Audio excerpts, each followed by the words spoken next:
We're on the record in 231-500-139, State of Utah versus Kouri Richins. Counsel for the state and the defense are present. Ms. Richins is present. May we begin by confirming whether or not there's any legal discussion we need to have regarding the text message excerpt that the defense offered during cross-examination of Detective O'Driscoll at the end of the day yesterday. Yes. Yes, Your Honor, I think we do. May I stay seated so I can read my... Of course. Okay. Just 1 second. Let me pull it up. If we can all look at it at the same time, I'd appreciate it, Katie. Are you pulling up the Cellebrite one or the... Okay. So it's up on the screen right now. So it starts with Bates number state, STATE, 0335281. And this was produced to us before the state went through and updated the time. So this is on UTC time instead of mountain time. Okay. At some point in this case, and there have been so many supplemental, I think we're on our 10th exhibit list. I think we're, anyway, hundreds and hundreds and hundreds and hundreds of alterations and substitutions. But this is the one we got before they had changed the UTC time, which was confusing to everybody. And so they went back and redid that. This version, they had not changed it yet to mountain time. This is a consecutively numbered, Bates numbered document. There's no pages missing. This is coming from a Cellebrite extraction of Eric's phone that was seized by Mr. O'Driscoll. We just found the Cellebrite and extracted by Miss Gibson. Can you show me the Cellebrite Yes, version sir. of We this? are. We can, and we're pulling it up right now. It's a very big file, so what I've done is I've emailed Katie the cover page, and then I'm working on the box download, so she can download it. Right. Forgive me. And this is a nuts and bolts question. Sure. And forgive my ignorance. I'm looking at one page that shows 3 text messages total. Right. Typically, these are a complete string that has a Cellebrite header. Where is that version of this text So message? not all of the ones we've introduced in this trial have the Cellebrite header. Only some of them, not all I of don't them. know is that true? I thought That's all of them had the No. Cellebrite header. No, that is not true.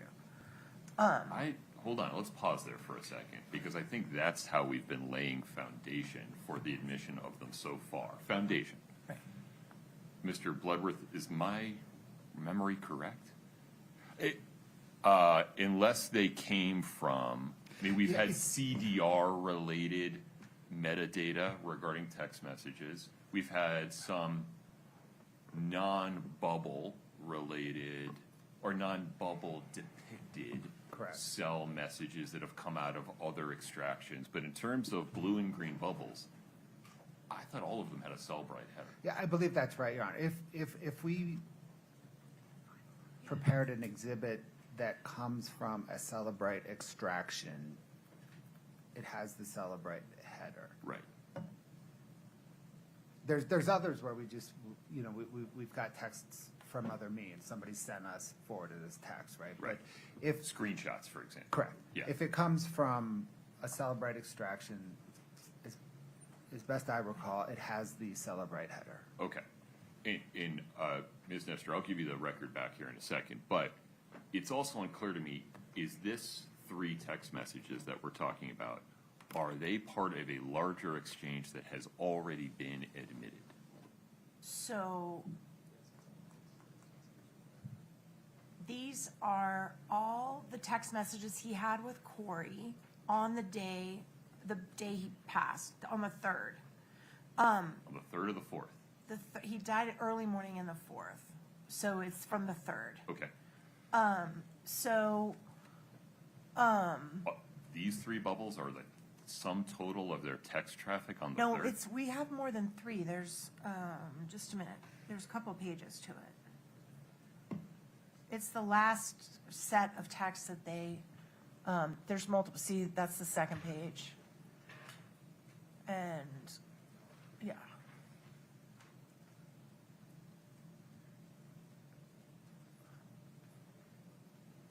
And that's the last text that they had between the two of them before. Can you go to that one, please? Katie, can you blow up the third one on that sheet?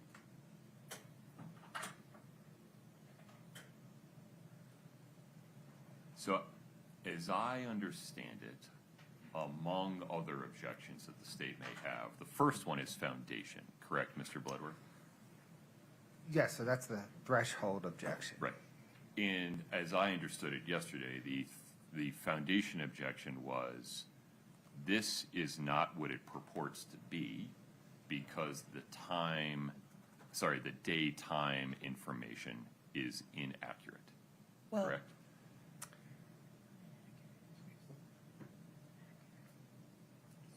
Your Honor, the state's question as to whether this is what it purports to be, the genesis of that is that I noticed that the time is not corrected, and I would expect during, for the Cellebrite downloads that we have authenticated and laid foundation for, the time change is baked in.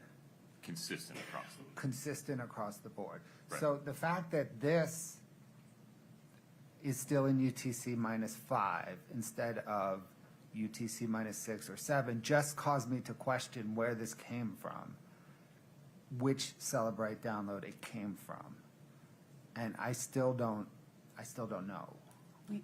So that brings us to, is there a version of this that has the Cellebrite header? That's what's on the screen right now. And so if you would scroll through this extraction report and show me where it includes the portions that you want to use with this witness, just so we're all on the same page. Just give us a second. No problem. It's very long, so we have to go right to it. Just give us just 1 minute. No problem. Now we're gonna have an issue with that. Oh, are you on a Mac? Oh, God.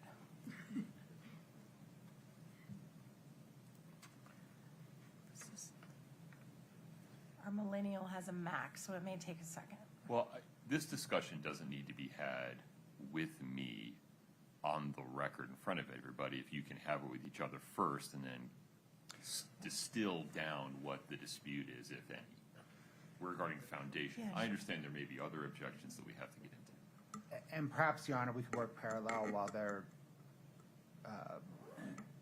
seeking out the foundation information. We could address,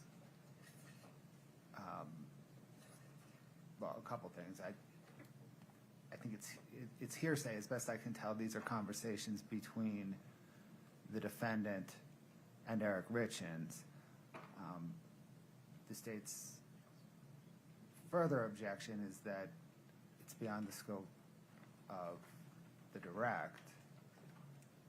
Let's handle those one at a time. Okay. Ms. Nestor, regarding hearsay, your client's statements are hearsay if they're offered by you. Right. Eric Richins' statements are categorically hearsay if they're offered for the truth. Right. What is the non-hearsay purpose of these particular text messages? So we are actually not interested at all in what is being said, and we could do an instruction to that, excuse me, to that effect. What we are trying to get in with this exhibit is a photograph that was sent on the day before. Technically, Eric died on the 3rd, and that was sent the day before. That is connected to the GIFs, whatever you say, that all got accessed the next morning at 8:30, which the state is making a big deal out of and mentioned in their opening and has called witnesses about it. Provide a little more context. What is the photograph of and who is it sent by? The photograph is sent by Eric to Kouri on the 3rd from when and there's been testimony that's come in that he was out there spreading gravel to make it look nice for the closing or whatever. And he sends her a picture of it while he's there, before he gets home that night. That is one of the pictures that is connected to the GIFs that were accessed, the orphan GIFs, the next morning at 8:40 as soon as the police leave. And they're trying to make it seem like Kouri was celebrating he died with these happy GIFs. And it's connected because that picture was, the implication that's being made is that those GIFs were being sent or accessed or sent by or to Kouri the morning Eric died, when actually the picture that was also accessed at the exact same time came from the day before. So it doesn't mean that. And that's what we're Okay. trying to explain to the jury. All I care about is the non-testimonial section of the interaction that shows he sent a picture on the 3rd, and that's one of these pictures that was accessed with these GIFs at the exact same time, and it was sent the day before. And that's all we're trying to do. We don't care about what's in the bubbles. We can black out what's in the bubbles. I don't care. Why are you doing this through Detective O'Driscoll? Why didn't you do it through Mr. Kotradimos? I'm not sure Mr. O'Driscoll or Detective O'Driscoll has the ability to testify to any of what you just said. Well, he testified that he reviewed Eric's communications the day before he died. He did testify to that. Right, but this goes well beyond that and is far more technical. All I'm asking him to do is say, did you see he sent her a picture the day before? The rest of it we'll do separately. But that's not necessary foundation for the argument that you're trying to make. This is a technical metadata-based argument that I understand why defendant believes it's relevant, and I'm not suggesting it's not. I'm just not sure it's this witness. I'm not going to ask him about any of the metadata. I'm going to say, did you look at Eric's phone the day before? Did he send this picture to Kouri? That's all I'm asking. Nothing fancy, nothing technical. He said he reviewed Eric's phone, that he looked at his communications. And we can even take out the metadata and just show the picture. That's all I Without the care about. metadata, the picture is not relevant. Well, the You meta- need the date and time. We have that. No. We do need the date and time, but I'm talking about the, I thought there was more information on the bottom of those things, and we can Why take are we that. doing this through Detective O'Driscoll rather than through another witness that can testify regarding the relationship between the file path for the GIFs and the file path for this photograph? Because he reviewed it and saw it. I mean, I think he can testify to it. You can't testify to any of the technical relationship that you're asking for. Correct, and we're not asking for that. That's all we're asking him is to say that the picture was sent the day, the 3rd. That's all I need him to say, and he knows that because he reviewed it, so he's capable. He knows what he saw. How Right. does he know that the picture was sent the day before? Because it's on the face of it. But then it's coming in for the truth, right? And so But that's not testimonial evidence. I agree. So if it's not testimonial and it's on the face of the text message, what difference does it make that Jeff O'Driscoll reviewed it? I'm not suggesting you can't get the evidence in. I just don't understand why it's coming in through this witness. This is the witness we would like to bring it in through. I don't know that this witness has foundation to give you the testimony you're asking for. What's the question you're going to ask? I already asked him. I said, did you review Eric Richins' communications the day that he died? And he said yes. Okay, and then what's the next question you're going to ask? Is this picture, was it involved in what he sent the day he died? That's all I'm asking. You just want a yes or a no? Yeah. I'm Is not that- asking him for any I'm not sure that's technical. even in dispute. Go ahead, Mr. Bloodworth. Let's never come out before on any other witness. Okay, but go ahead, Mr. Bloodworth. I didn't have anything, Your Honor. Okay. Is there any objection to him just saying yes or no to that question? If the, yes or no to the question of, did he review Eric Richins' text messages from the, I think that's already been answered, yes or okay, no. yes. Then what's the follow-up? Did Eric Richins send a picture as part of those text messages? And so if,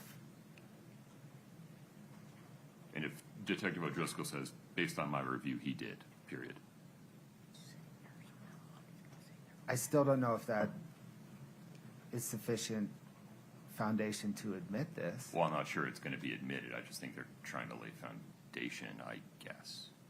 Did you want to publish the photograph, Ms. Nestor? I do want to publish the photograph. And tell me why the photograph is relevant? Well, that photograph is already in as part of Exhibit 340, which It's not in, but we've stipulated. we've stipulated is coming in. next. But I just want to show it's the same picture. That's it. And forgive me, you're referring to an exhibit that hasn't yet come in We've stipulated to it. It's about to come in. through, O'Driscoll. and what is 340? It's the list of all the pictures that were accessed that morning at 8:35 a.m. What, Why don't we just do it in the reverse order then? I can do that. I mean, we can see, Your Honor,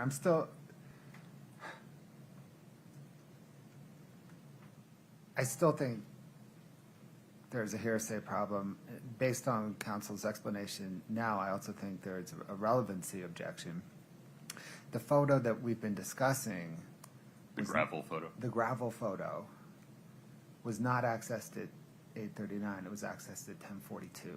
Well, this is a foundation question, but the premise of the question Ms. Nestor is seeking to ask is, was this photo among the communications or sent by Eric Richins to Kouri Richins on March 3rd, right? Yes, sir. Full stop. I don't think that's fairly in dispute, right? And I don't think that's a hearsay issue. I think publication's the hearsay. The fact that any photo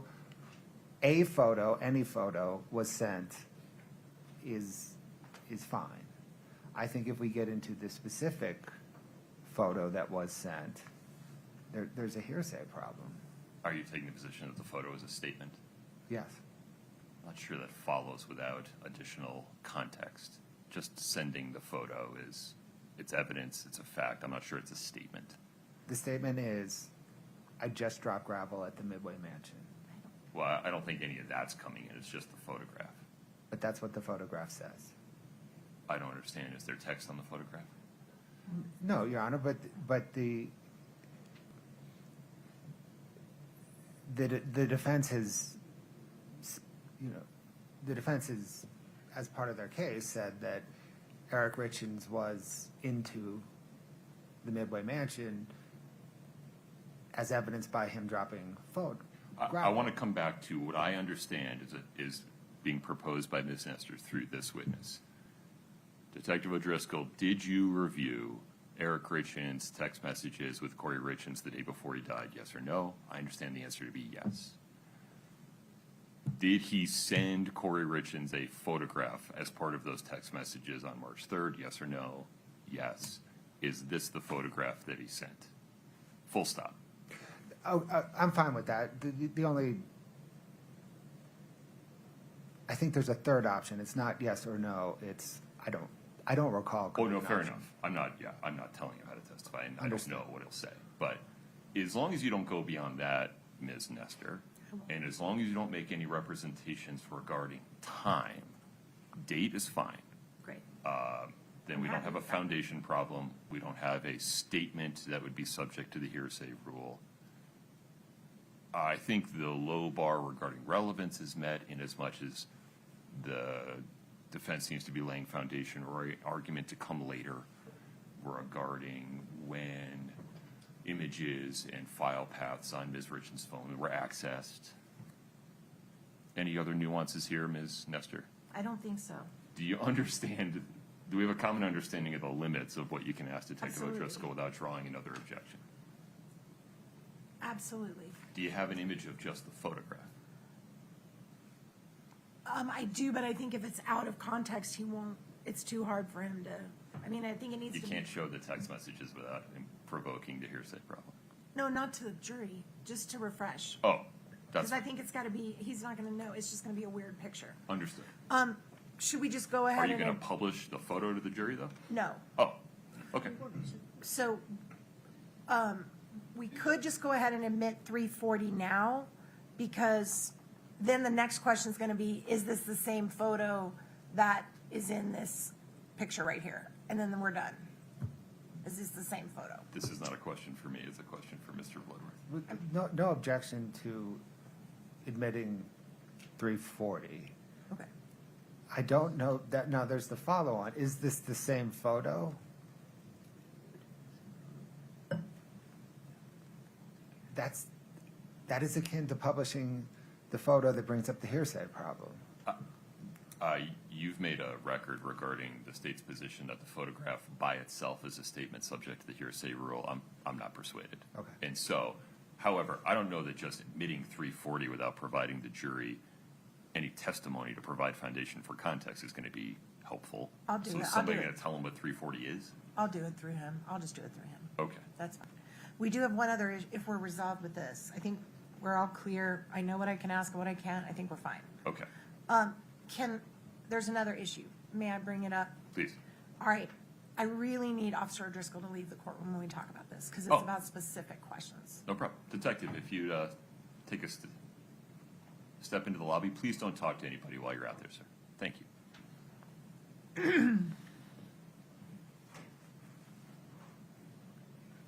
Okay. Thank you, Your Honor. I'm doing this out of an abundance of caution to avoid any potential. I'm trying to be very careful to comply with the court's ruling on the motion in limine that, or not the motion in limine, the motion to admit the statements of David Norris. So, Not. correct. Yeah. Our motion to admit that was denied. Yes. So, just to make the record, the defense sought in advance to get approval to, or actually, we gave notice to the state that we intended to call a witness named Mr. Norris, who would testify if called, that on an occasion in 2019, I believe, in 2019, he had an encounter with Eric Richins where Eric Richins asked him if he had any fentanyl. He had corroboration for the interaction, not the statement, but the interaction with Mr. Richins, specifically the check that Mr. Richins had given him, the date it had cleared his checking account, and the invoice for the work he had done for him.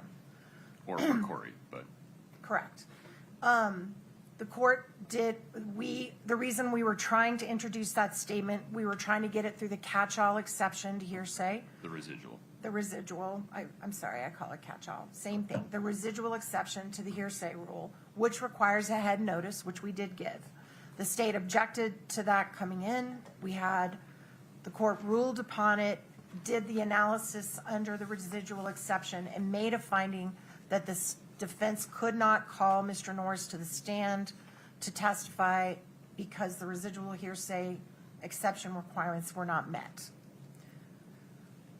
It is my desire with this witness to ask him the following 4 questions about his investigation.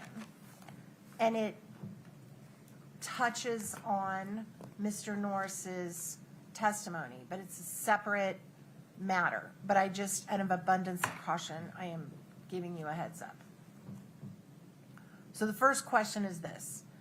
You discussed with Mr. Bloodworth yesterday that the way you approached this investigation was to look for evidence based on 3 possible scenarios: an accidental overdose, a suicide, or a murder, correct? Question number 2. And in order to properly investigate whether there was an accidental overdose, certainly any allegations that Eric had a prior history of seeking fentanyl would be potentially relevant and important to look into, correct? Pause there for 1 second. I got it right. I'm sorry, I do have these if you want me to email them to you. No, it's okay. Just Okay. give me a moment. No worries. Was it prior allegations that Eric? Any allegations that Eric had a prior history of seeking fentanyl would be potentially relevant and important to look into, correct? Got it. And this is the next question. Within the past few months, did your team of investigators become aware that there was an individual contacting the Summit County Sheriff's Department who wanted to share with the investigative team information about about an incident where Eric allegedly asked someone for fentanyl? Want me to read that again? Sure.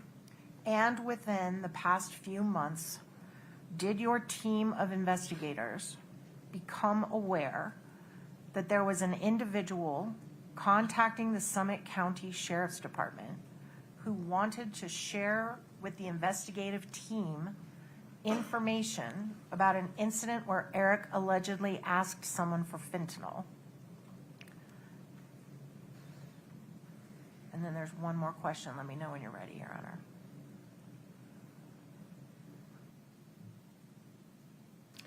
Sheriff investigative team, give me the last clause one more time. Who wanted to share with the investigative team information about an incident where Eric allegedly asked someone for fentanyl. Okay. And the final question is, did you or anyone else connected to the investigative team ever sit down with this individual and talk to them? Did you make any efforts to see if this individual was credible or had corroborating evidence to back up their claims? And that's it. Mr. Blood. No objection to the first question, objections to the next three.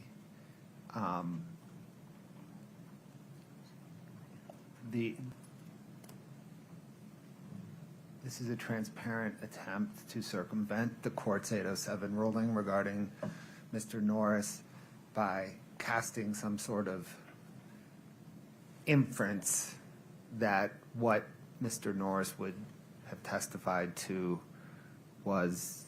is admissible. This setup has been long in the making. After the court issued its 807 ruling, Mr. Norris called the Summit County Sheriff's Office. Deputies interviewed him, and he said he was calling on behalf of, or he was calling because defense counsel told him he should call. Maybe we just pause here for a moment. I don't know that we need to go into any of that. I understand part of your objection to be a lack of foundation. That is the beginning, Your Honor. I think that's the beginning and the end of the discussion. There's no foundation for the premise of your questions 2, 3, and 4.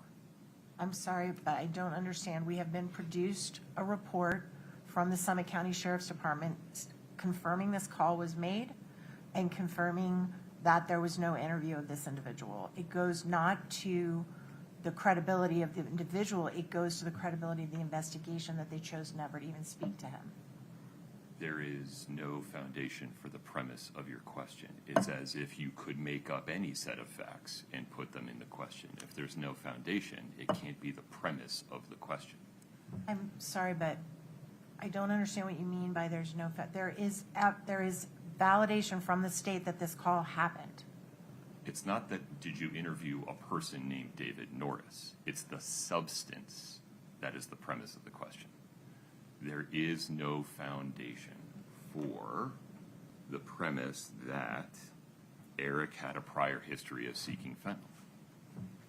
But that's not the way the question is worded. The question is worded, is someone contacting you, asking to give you information about it, and you refuse to interview them? That's not the question you asked. Read the whole question. In order to properly investigate, No. Go to number 2. that is number 2. My apologies. And in order to properly investigate whether there was an accidental overdose, certainly any allegations, not facts, not nothing, just an allegation, that Eric had a prior history of seeking fentanyl would be potentially relevant and important to look into, correct? Let me ask it this way.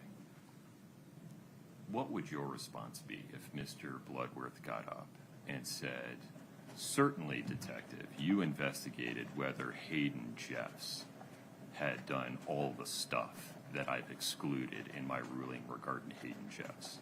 Would you be like, no problem, you can say that? That's a fair question. It would be reversible error for me to allow that question. There were 2 residual exception rulings in this case. Let's be fair about it. Right, that's absolutely correct. So is there a way, if we scrub out the reference to fentanyl and we don't get into the specifics of exactly what was said, because I understand their concern about that and the court's concern, which is why we raised this in advance, which is why I'm trying to do the right thing here. I appreciate it. If we just said that an individual contacted them with information about an interaction with Eric involving drugs, illicit street drugs, and they chose not to investigate it at all, it does go to they've set forth this hypothesis that, well, we eliminated all other possibilities. And that's just not true. They didn't eliminate all other possibilities because they chose not to interview at least one person that clearly would have supported the first hypothesis, that he ingested it intentionally. So that's all I'm trying to get in. I am trying to get that in. You may be trying to get a little bit more in.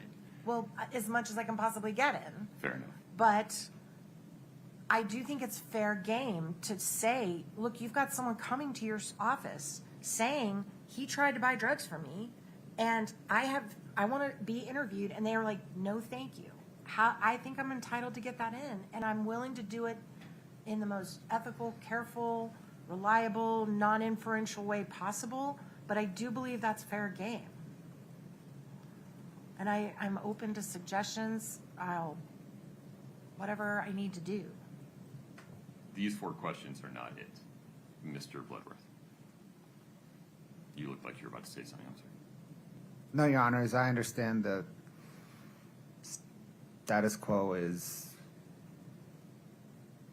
the court's, I guess this court has sustained the state's objection to those questions. I have. I think what Ms. Nestor is trying to ward off is another set of objectionable questions that are maybe more general, less specific, some version of probing the bounds of the state's investigation of the charges. Yep. Your Honor, no, it's the same foundational objection, right? This is all to suggest that there is admissible evidence that Eric Richins sought fentanyl before. And at bottom, there is no admissible evidence that he sought fentanyl before.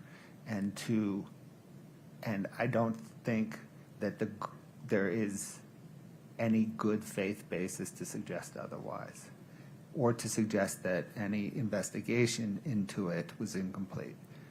Because the fact is, detectives, that Mr. Norris's narrative has been so thoroughly dispatched that there's no good faith basis to allude to an improper investigation, much less that there may be admissible evidence. May I respond? Yeah, hear me out for a second. Sure. Or let me make sure I understand the bounds of the argument here. You said there's no admissible evidence that Eric Richins sought fentanyl. My sense of the evidentiary record so far, and the evidentiary record, or the universe of admissible evidence that's available, is that there's no admissible evidence that Eric Richins ever sought or received narcotics except through a prescriber, correct? Correct. The only admissible evidence that's already admitted I think it's his knee surgery, is right? a 2016 hydrocodone prescription following knee surgery. Right, okay. Very good.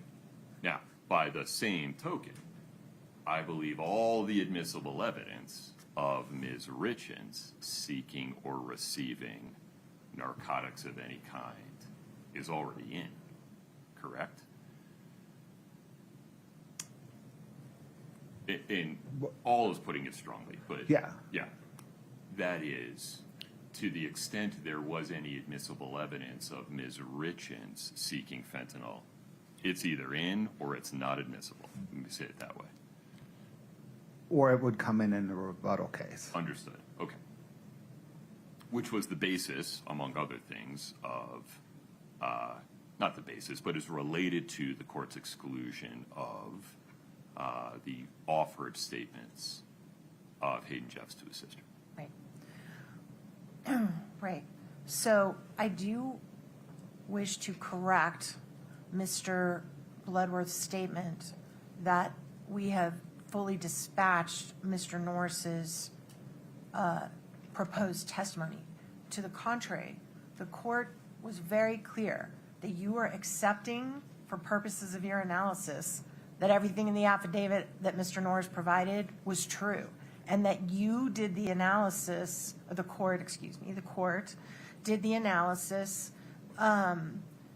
based on the law of the hoops you have to jump through to come under the residual exception. And for purposes of your analysis, you did not go into an analysis of whether Mr. Norris's testimony was credible, not credible. You just said, I'm going to assume for purposes of this ruling that everything in that affidavit is true.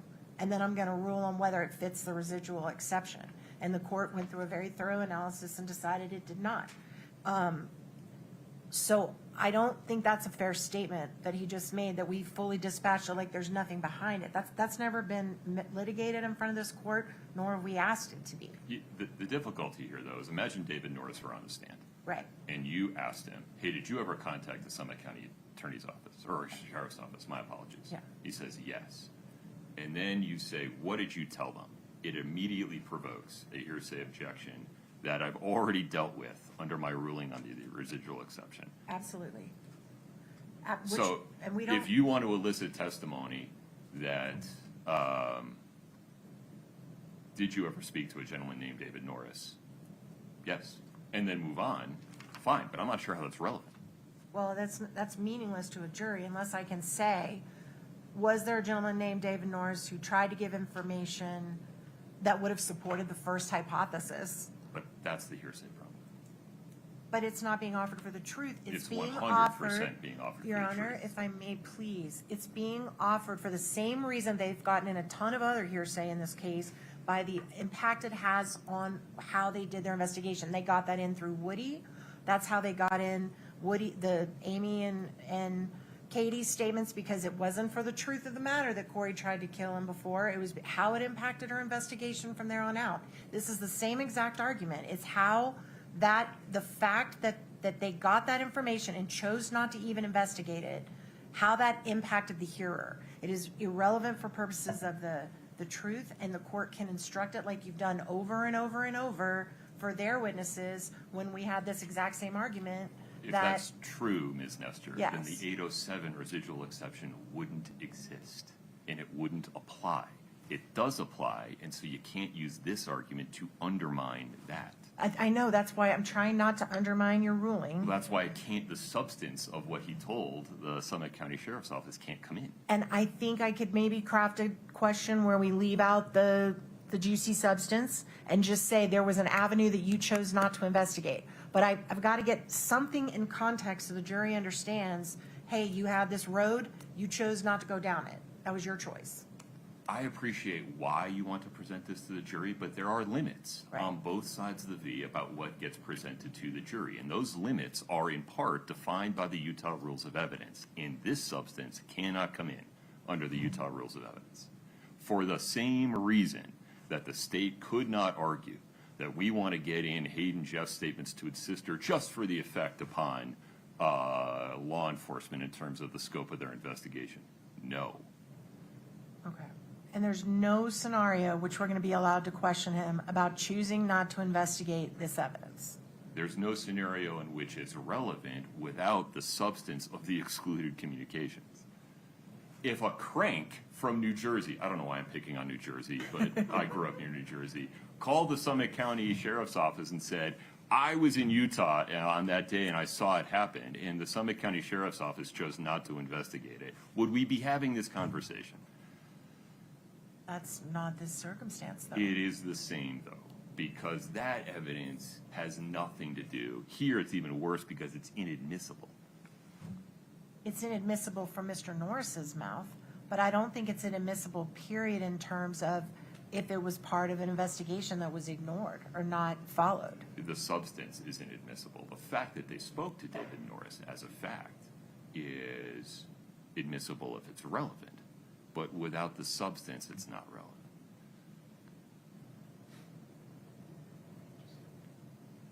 We have just a moment. Sure.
Okay, Your Honor, I think we've made our record on that, and I'll, of course, respect the court's ruling on that.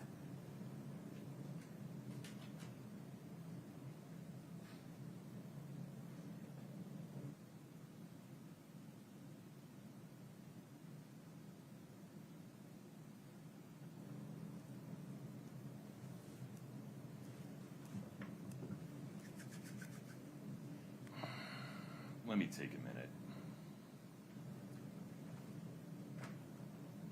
Let me just take 5 minutes. Thank you, Your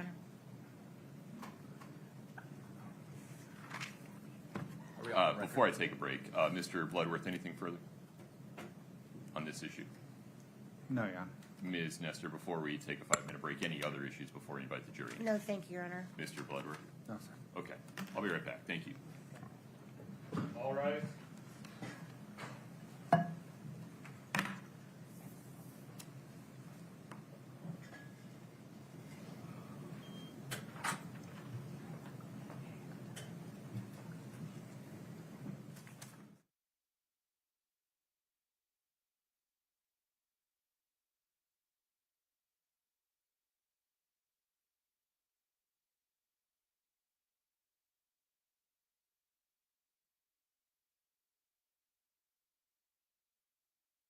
Record in 231-500-139.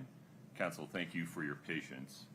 I've just handed you a copy of State versus McCull, 2014 UTF 215. I need you to take 15 minutes, read this case beginning at paragraph 25. This case stands for the proposition that what the defense is proposing to do is required, but it raises the prospect of also allowing the state to rebut the defense's charge of an incomplete or improper investigation by also putting in evidence, not for the truth, but for the effect it had upon law enforcement, of how they received and reacted to Hayden Jeff's statements to his sister. Pause for a second. I need you all to be very thoughtful about this. I can't unring the bell once this information is out, and sitting here at the moment without the benefit of counsel's argument after reading this case, I think I'd have to let both sides of that story in to make sure that the state is not prosecuting with one hand tied behind its back. Mr. Bloodworth, I cut you off. Sorry, Your Honor. We looked at this case while you had stepped out. I think in addition to Hayden Jeffs, it would also cause us to revisit the court's decision yesterday regarding Mr. Bonsavage's phone call with an inmate at Gunnison. Ooh, I don't remember the detail of that one. Forgive me. Oh, I think I do. Yeah, a little bit. Now, let's talk about foundational requirements. I gave this a little bit of thought after rereading McCull. There is some precision and some technicality into how these questions would need to be asked. For example, Ms. Nestor, you wouldn't just be able to put the substance of Mr. Norris's statement in a question and ask whether Detective O'Driscoll ever followed up on it, because you would not have laid foundation that he ever knew about it in the first place. You need to lay foundation about whether or not he ever spoke to David Norris, yes or no. If no, did anybody ever relate to you that David Norris contacted the Summit County Sheriff's Office, yes or no? Yes. Okay, after that, what did you do? This information, this statements being made by David Norris to Summit County Sheriff's Office have to come in through a witness with knowledge of them. And I'm not sure Detective O'Driscoll's that guy. By the same token, to the extent the state would want to ask or show that the investigating officers or the Summit County Attorney's Office investigators followed up on statements made by Hayden Jeffs to his sister, Aubrey Jeffs, or information received or is told by Mr. Bonsavage, they're going to have to call a witness that had personal knowledge of those statements and then lay foundation for what occurred next. We can't skip steps. Your Honor, agreed. There's a little more to unpack here too, because I happen to know that Jeff O'Driscoll's not the witness for this. We would need time to prepare the witness for this. We also have the problem that We meaning the state. The state. May I ask you just a procedural question before you keep going? Yes, sir. Imagine that at some point, imagine it's not Jeff O'Driscoll, as Right. you suggest. Right. And imagine in the defense's case, they find or call the witness who received the phone call or talked to David Norris, or they call David Norris. Sure. And they ask, did you Sure. call Summit County Sheriff's Office? Yes. What did you tell them? Did they ever follow up with you? Yes. I imagine the state's response to this and the state's offering evidence regarding how it responded to information regarding the Hayden Jeff statements and the Nick Bonsavage statements, that would come in the state's rebuttal case. Is that correct? Not necessarily, Your Honor. I mean, we haven't rested. I think we Fair. would like to get out in front of this Okay. before a rebuttal case. And while the state has investigated David Norris's statements and to show how they're not credible, the state pulled up on investigating how Norris came about. And the state would want to continue that investigation. I think I know what you're talking about, but in terms of how it came to be that David Norris contacted law enforcement when he did, Correct. I don't know that I have any authority or interest in ruling. I don't think you. Yeah. I don't think so. My only point in mentioning that is it would just take a little bit of time and it would be necessary. The other point, I think, well, the other objection the state has is under 403. I think in proceeding in this manner is both prejudicial and confusing the jury. If I let in everything, though, so Norris, Jeffs, Bonsavage, does that ameliorate any unfair prejudice or 403 concerns? And when I say let it in, I mean as premise for questions regarding the scope of law enforcement's investigation, not for the truth. I appreciate that, Your Honor. I tend to agree with you if I let in only one side. It's interesting because both that assumes that the weight of unfair prejudice or the weight of confusion is equal on both sides.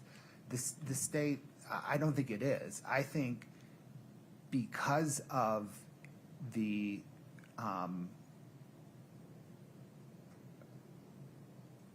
complete incredibility of David Norris's testimony and how David Norris came to contact law enforcement, that prejudice and that confusion is much weightier than confusion related to recorded interviews with Hayden Jeffs while he has counsel and a recorded jail phone call. There is no doubt. Doesn't that weigh in the state's favor, though? No, Your Honor, because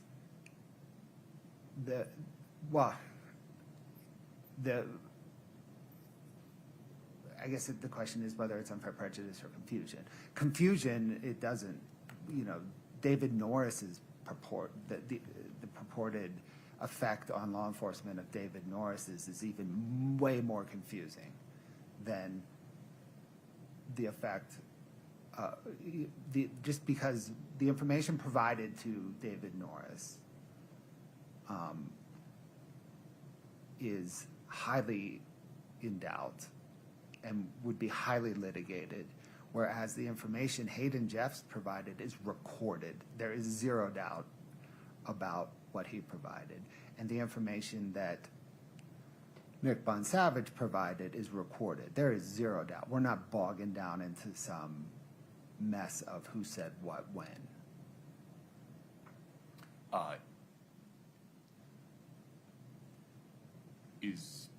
When you say the information, you mean the substance of what David Norris told Summit County Sheriff's Office a number of weeks ago?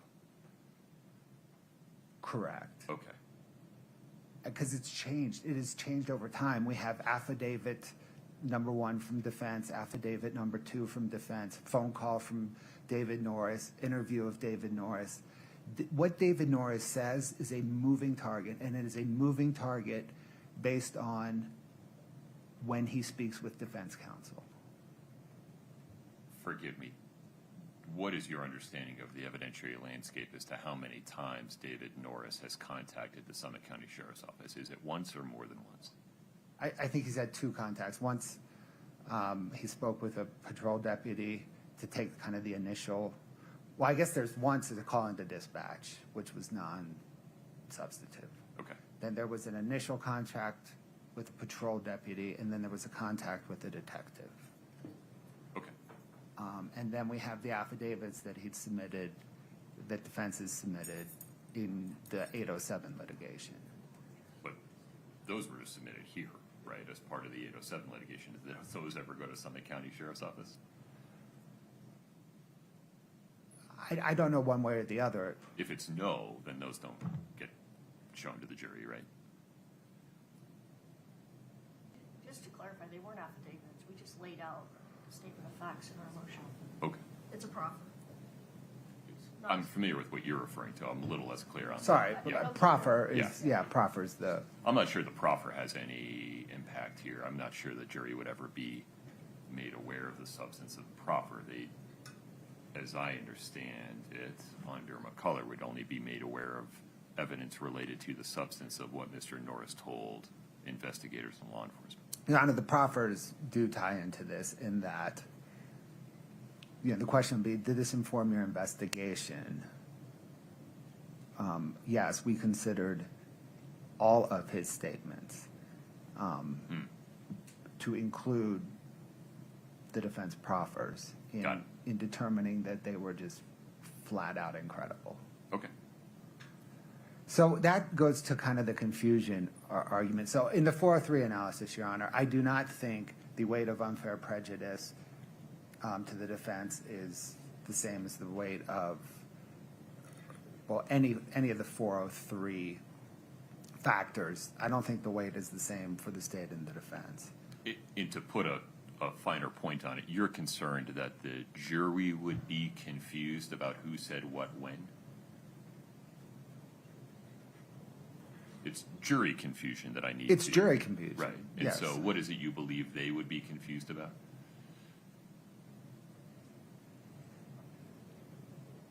I think they would.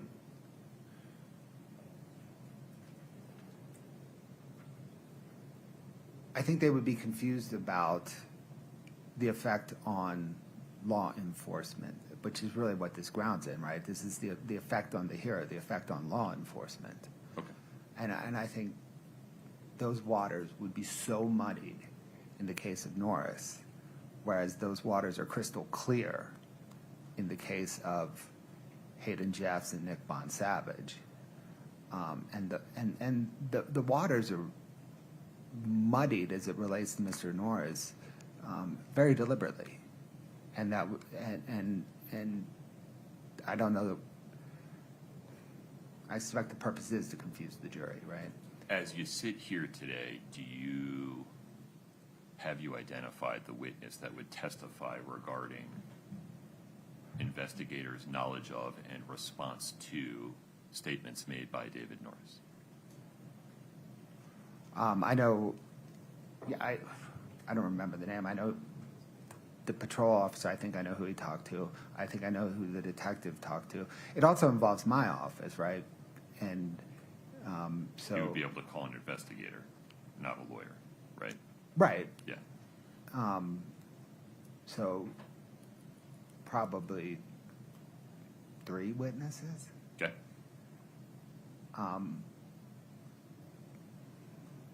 And then who are the witnesses you would call to testify regarding the state's knowledge of and response to Hayden Jeff's statements to his sister?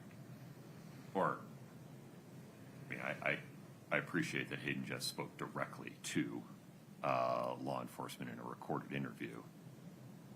Right, that's what we would have to get into. What did you understand, why, with what level of detail, which is extraordinary. Here's In there, as I understand it, the state's position would be, well, if we're not admitting it for the truth, Judge, there's no Crawford problem, so the recorded interview comes in. 100%. Okay. And the same thing, by the way, with the Nick Bond Savage jail call, right? That entire jail call comes in lock, stock, and barrel. If we're going to mention it, we're going to mention it all. Oh, I understand. And then can I just say one final thing on the unfair prejudice? I think the court, in considering the weight of the various prejudices, the prejudice with admitting Norris, versus the prejudice of the Hayden Jeffs and Bond Savage, I think the court needs to in the probative value part of that analysis, I think the court needs to consider kind of all of the corroborating evidence and the fact that David Norris's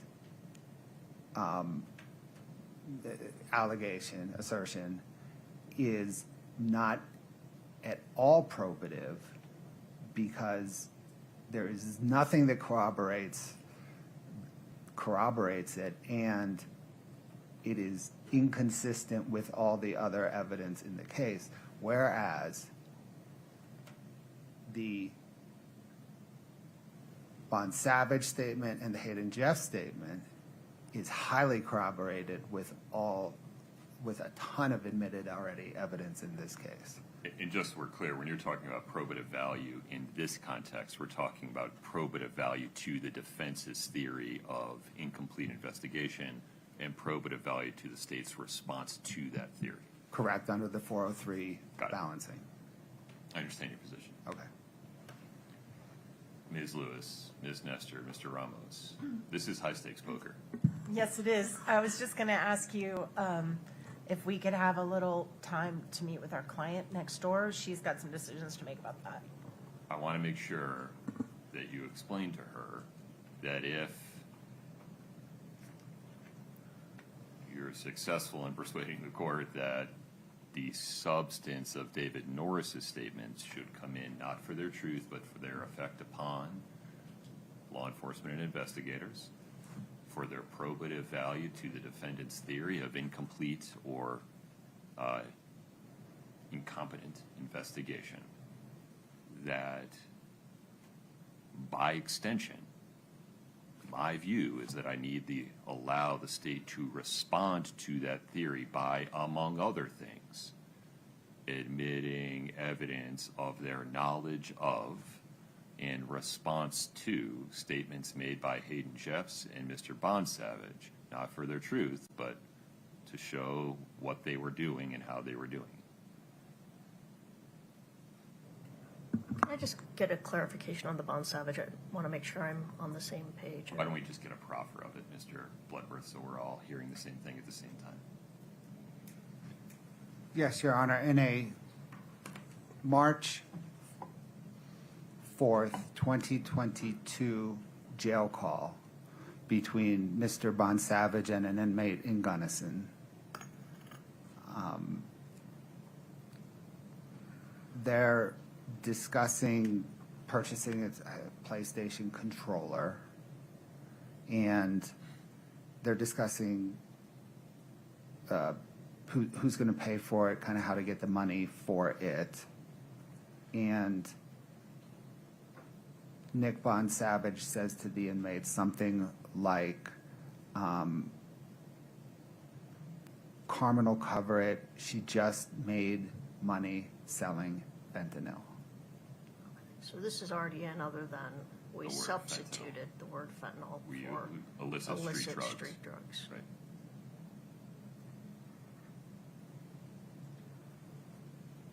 And that's a recording, It is a recording. as is Hayden Jeff's interview with law enforcement. And the upshot proffer of that interview, and this occurs many times, there's pages of transcript on this subject, but the upshot of the proffer is that Kouri Richins asked me to buy her fentanyl. I explained to her, in really colorful language, how dangerous it is. She wants to stay away from it. Who on earth would want fentanyl? And then there's a second phone call where she calls back and asks for the Michael Jackson stuff, and they get into a propofol discussion. Right. Okay. How much time do you want, Ms. Nestor? We have 30 minutes. That's fine. Thank you, Your Honor. Anything else before we take a recess, Mr. Bloodworth? No, Your Honor. Ms. Nestor? No, sir. We'll be in recess until 10:30. All rise.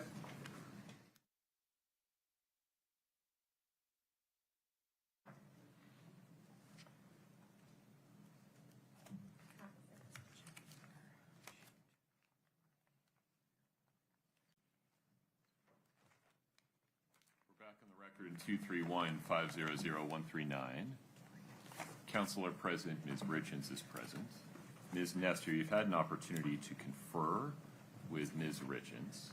How does the defense want to proceed? Thank you, Your Honor. Thank you for the break. We appreciated that. So we have reviewed the case. We clearly understand the court's ruling that if any of it comes in, all of it comes in. We get that.